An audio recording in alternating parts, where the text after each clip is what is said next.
The opposition in Syria has overthrown the regime of Bashar al-Assad, a regime strongly supported by Russia. Why was Assad so important to Russia, and what does his downfall mean for the Kremlin regime?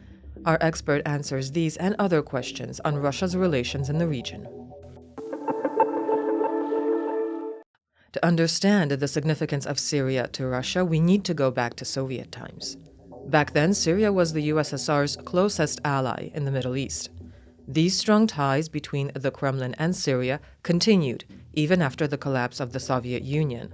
For Russia, Syria was an important client in the region. The Russians made this clear from 2015 up to 2017, when the Kremlin, together with Iran, rescued the Assad regime. This built Russia's status as a major power in the region.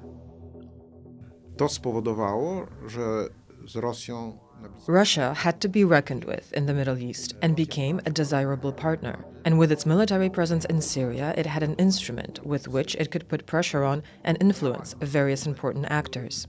In practice, this meant, for example, that when Israel wanted to attack Iranian Shia formations operating inside Syria, it needed Russia's approval.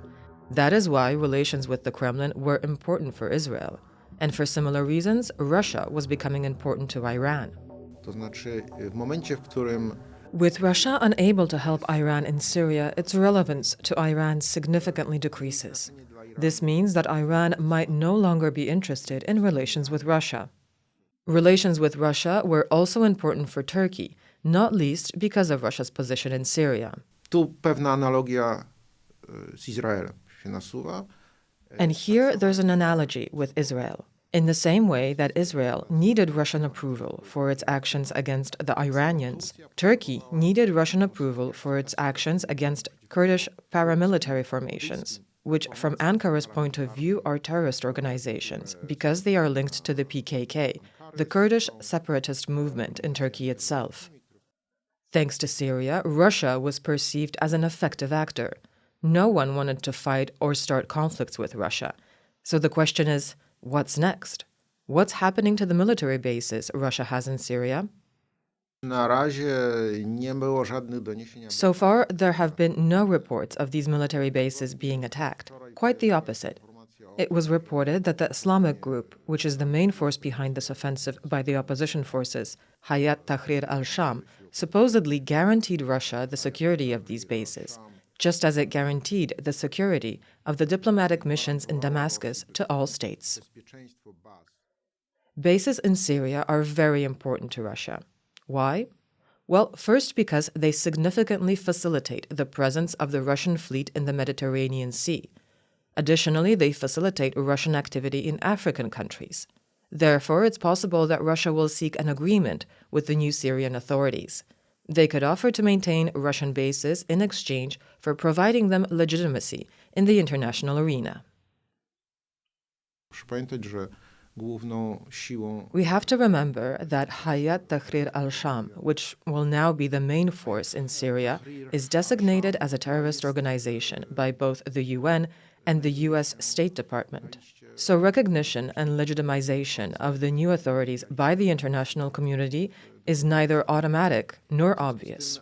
The Russians, still an influential member of the UN Security Council, can offer their help here to these new Syrian authorities. But if Russia loses its influence in Syria, that will be a significant failure for the Kremlin, diminishing Russia's influence in the region overall.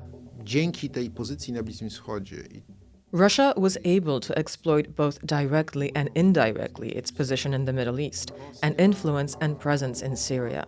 This translated into a greater willingness of states and the Middle East, for example, the Gulf monarchies, to have political relations with Russia, to have a political dialogue and to develop economic relations with Russia. In other words, thanks to this strong position in the Middle East, Russia was able to largely offset the effects of Western economic sanctions and counter Western attempts to isolate Russia diplomatically and politically on the international stage quite effectively.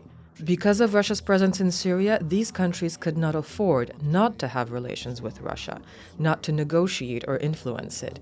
It was an important motivation for them not to join Western sanctions or diplomatically isolate Russia. This is not to say that they will now begin to isolate Russia, But nevertheless, I think that Russia's position will be more difficult, and that this will translate into less willingness on the part of the Middle East, but also other international actors, to court Russia. Thank you for watching. If you enjoyed this video, take a look at our other stories right here.